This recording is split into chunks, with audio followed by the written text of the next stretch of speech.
Kailangan talaga may listahan kung anong gagawin. Lalong-lalo na kung ikaw ay malimutin, ikaw ay busy person. So, kailangan mo talaga ilista yung gagawin mo para hindi mo makalimutan. Yung mga priority, kung kailan mo to gagawin. Kasi, yung utak natin ay pabago-bago every hour, even every second.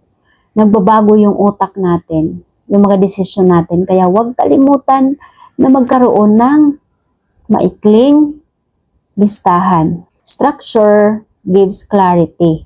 Lalong-lalo na habang magulo pa ang adulting.